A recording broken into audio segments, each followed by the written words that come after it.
Спадар Павел, добрый вечер. Дякую, Добрый што вечер. далучыліся да нашага эфіру. Спадар Добрый Павел, вечер, вітаю так, вас. ужо паспеў заявіць, і мне гэта перадрукавалі ваш каментар пра тое, што вось гэты новы пакет санкцыяў дэманстрацыя сілы Еўропы. Першае пытанне наше, мы бы хацелі, каб вы в прынцыпе тады і ацанілі тады эфектыўнасць гэтых санкцыяў датычнай і Расіі і Беларусі у цэлым, так, у чым там вось гэтая сіла заключаецца, у чым пералом? Перадусім, гэты санкцыйны пакет датычыцца Расійскай Федэрацыі, але там ёсць і частка, якая датычна Беларусі. Пакуль мы чытаем толькі агульную палітычную заяву Савета Еўрапейскага Саюза наконт прыняцця 18-го санкцыйнага пакета, мы не бачым падрабязнасцяў. Але з той інфармацыі, якую мы маем у сваім распараджэнні, мы можам зразумець наступнае. Першае, калі ўводзіцца новы ліміт коштаў на цену на нафту российскую при поставках на экспорт у памеры $47,6 США, и он понижается с $60, это значится меньше доходов для экономики Российской Федерации. 1/3 доходов бюджету Российской Федерации это продаж нафты. Зразумела, что это будет иметь непосредственный уплыв на магчымасці российской экономики. Старшыня Центробанка России Набиуллина кажа про то, что наступают тяжкие часы. Магчыма, Россия перейдзе ў рэцэсію. Мы бачым, что ўжо сёння памяншаюцца магчымасці продажу тавараў з Беларусі на расійскім рынку, які з'яўляецца галоўным экспартным рынкам для тавараў з Беларусі. Калі Расія памяншае свае доходы ад нафты, значыцца памяншаюцца магчымасці продажу тавараў з Беларусі на расійскім рынку. І гэта будзе мець непасрэдны ўплыў.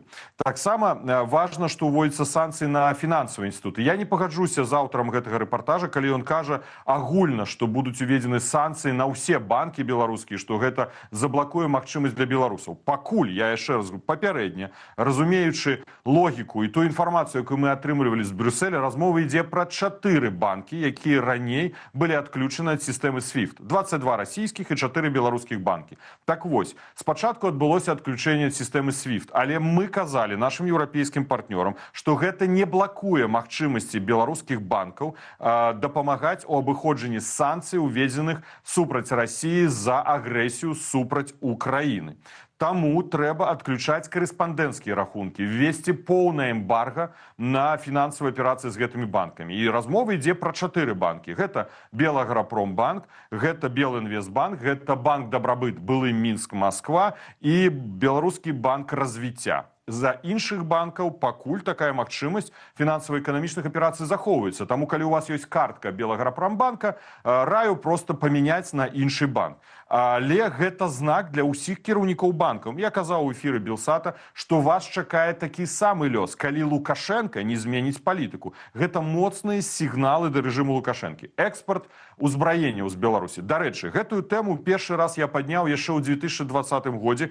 Першае пісьмо, адно з першых, якія напісаў у Брюссель, трэба абмежаваць магчымасці экспорту ўзбраенняў з Беларусі на сусветны рынок, нават у рамках Арганізацыі Аб'яднаных Нацый. Таму што зарабляе на экспорце узбраенняў сям'я Лукашэнкі, Віктор Лукашенко і Александр Лукашенко, яго гаманцы, такія там як Зайцаў і іншыя. Так вось, пачалася вайна ў 2022 годзе, і гэта нават не прывяло да ўвядзення гэтага эмбарга. Толькі сёння, на жаль, толькі сёння уводзіцца поўная эмбарга на магчымасці паставак на тэрыторыі Еўрапейскага Саюзу узбраенняў. Я разумею, што гэта таксама сігнал і да іншых краінаў, якія яшчэ купляюць узбраенне з Беларусі, што Еўрапейскі Саюз можа ўводзіць у адносінах да іх санкцыі, калі яны будуць гэта рабіць. Прыкладам увядзення санкцый, напрыклад, на індыйскае прадпрыемства перапрацоўкі расійскай нафты, на кітайскі банк. Гэта ўсё ускосна дае моцныя сігналы. Так што гэта, безумоўна, увядзенне санкцый на канкрэтныя военно-прамысловыя прадпрыемствы важна,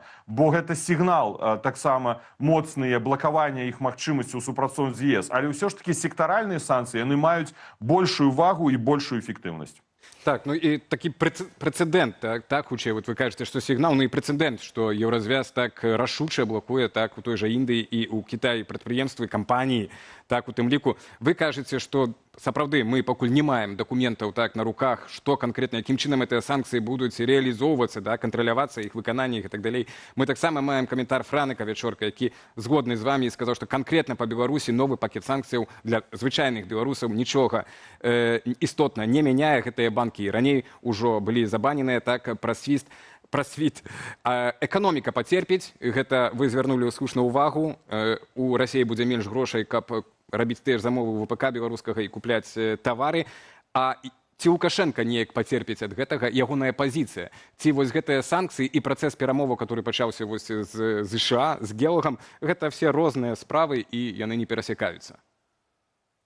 Ну, па-першае, няма калектыўнага захаду, няма перамоваў на сённяшні дзень. Ёсць пазіцыя Злучаных Штатаў Амерыкі і Еўрапейскага Саюза, якія саюзнікі, але маюць розныя пазіцыі. Ёсць пазіцыя Великабрытаніі і Канады. Калі мы паглядзім пра камунікацыю, якая адбылася па трэку ЗША, яна прывяла да вызвалення, але она не прывяла да змены палітыкі, як з боку рэжыму Лукашэнкі, так і з боку Злучаных Штатаў Амерыкі. Злучаныя Штаты Амерыкі на сённяшні дзень не змянілі сваю палітыку ў адносінах да Лукашэнкі. З боку Лукашэнкі таксама зменаў не адбылося. Калі мы паглядзім на еўрапейскую палітыку, то тут не мяняецца пазіцыя Еўрапейскага Саюза. Яны кажуць пра тое, што змены могуць адбыцца толькі тады, калі Лукашенко рэальна, а не касметычна будзе змяняць унутраную рэпрэсіўную і знешнюю агрэсіўную палітыку. І давайте паглядзім, што робіць пасля перамоваў з Кітам Келагам Лукашенко. Ну, па-першае, праваабаронцы нам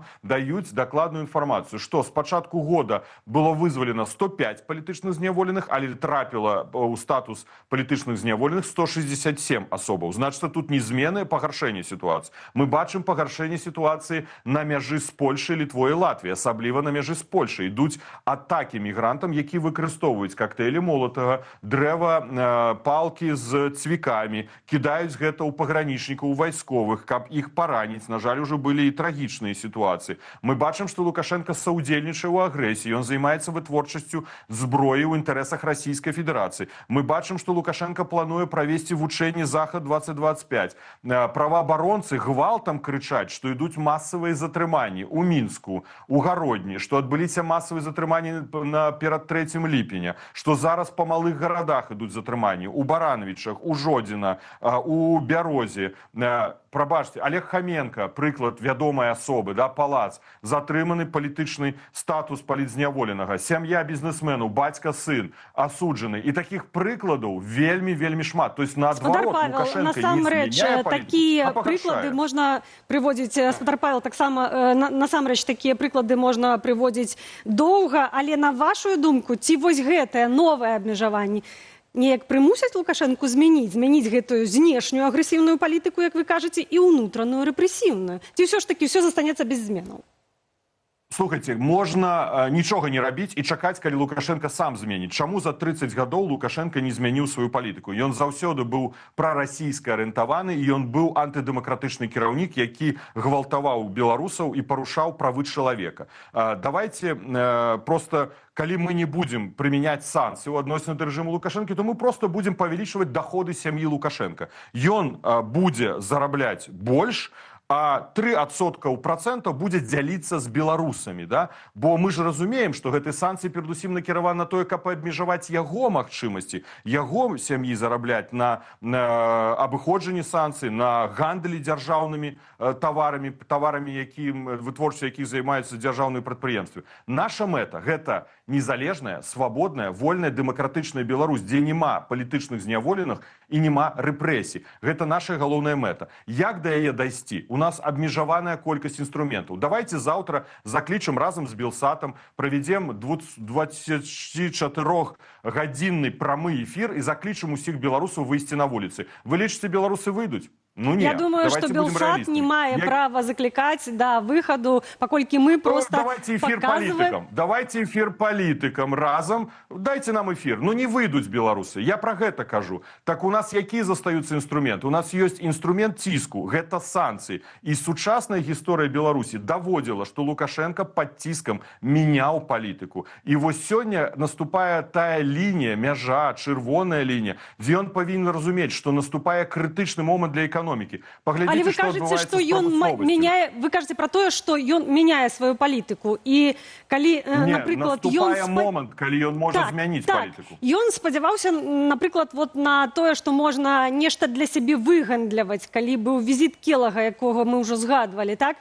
І тут маем ізноў пагаршэнне сітуацыі. Што значыць спадзяваўся? І пачаў больш масава затрымліваць беларусаў? На што ён спадзяваўся? Гэта хлус. Гэта здраднік, гэта чалавек, якому верыць нельзя. Пасля сустрэчы з Кітам Келагам масавыя застрыманні ў Мінску, у Гародні, у Жодзіна, у Бабруйску. Пра што мы кажам з вами? Ну гэта ж прапагандысцкія наратывы. Гэта прапагандзе выгадна сказаць. Ён мяняе палітыку, вызваліўшы 14 асобаў разам з Сергеем Ціхановскім. Добра, што вызваліў, важна, што вызваліў, але палітыку ён не мяняе, ён яе пагаршае. Гэта факты, гэта не маі словы, гэта інфармацыя праваабаронцаў.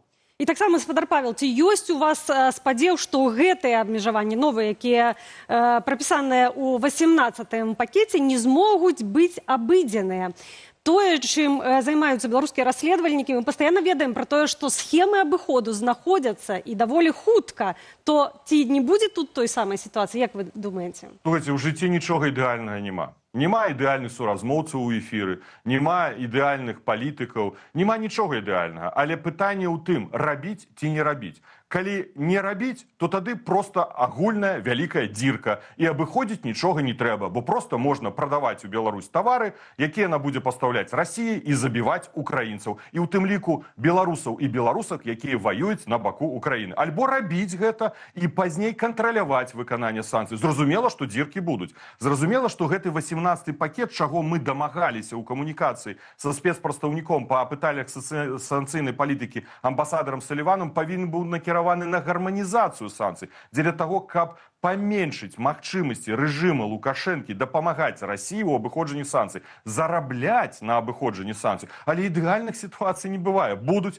Дзякуй Богу, у нас ёсць добрыя расследавальнікі, знаходзяць гэтыя дзіркі, паказваюць, і пазней дзіркі закрываюцца. Але важна ўводзіць сектаральныя санкцыі. І вось зараз гэты накірунак менавіта абраны. Сектаральныя санкцыі, яны памяншаюць магчымасці існавання дзірак. Калі санкцыі на прадпрыемства, заўтра з'явіцца пракладка, і праз пракладку прайдуць гэтыя санкцыі. Ці зменіць ён палітыку? Ну, гэта рытарычнае пытанне. Я не ведаю, і вы не ведаеце. Але калі мы хочам дамагчыся, каб яна змянілася, то мы павінны гэта рабіць. Бо не рабіць і разлічваць, што ён проста так, пачухаўшы патыліцу раніцай, скажа: давайте я зменю палітыку, адчыню ўсе незалежныя СМІ, Белсад зарэгіструю ў Мінску, няхай наша Ніва вернецца, палітзняволеныя адкрывае ўсе дзверы. Хтосьці ў гэтую гісторыю верыць, што ён такім добренькім дзедушкай заўтра выйдзе гэта ўсё зробіць? Ну не, дыктатару трэба прымушаць. І такі падыход рэалізуе Еўрапейскі Саюз не толькі ў адносінах да Лукашэнкі, а ў тым ліку ў адносінах да Расіі. А папулізм у палітыцы, ну гэта казаць: беларусы і беларускі, ідзіце ваяваць ва Ўкраіну, бо гэта самае галоўнае. Але адначасова папулізмам з'яўляецца сказаць: давайте адменім санкцыі на Беларусь, каб тавары ішлі ў Расію, там вытворчасць зброі адбывалася, і пазней гэта зброя забівала беларусаў у беларусак, якія бароняць Украіну. Вось гэта папулізм. Я лічу, што трэба дапамагаць Украіне, але трэба і ціснуць на рэжым Лукашэнкі. Так, спадар Павел, дзякую вам вялікі за размову. Мусім сканчаць, хоць заўсёды з вами застаюцца яшчэ недагавораныя пытанні. Вось для мяне, так, гэтае пытанне, як навучыцца, вось можа на наступны эфір, як навучыцца вось гэты санкцыйны ціск вельмі манетызаваць, так і канкрэтна выкарыстоўваць дзеля вызвалення, так? І спынення рэпрэсій, так? Вось як гэтую схему яшчэ знайсці, тады было? Я, акрамя гэтага, хочу яшчэ нагадаць, што Белсату не дазвалялі ў Беларусі працаваць, незалежна ад таго, ці гэта быў перыяд... Афіцыйна, так. Ці гэта быў перыяд пацяплення стасункаў Лукашэнкі з еўрапейскімі краінамі, ці наадварот. Мы заўсёды працавалі праз перашкоды. А вось мы хочам дамагчыся, каб Белсат мог працаваць у Беларусі. Гэта адна з галоўных мэтаў для нас. Ну, абагульняючы, конечно. Я думаю, што гэта мара ўсіх беларусаў. Дзякуем за гэтую размову. Кіраўнік НАУ Павел Латушка быў спадарства і нашым госцем.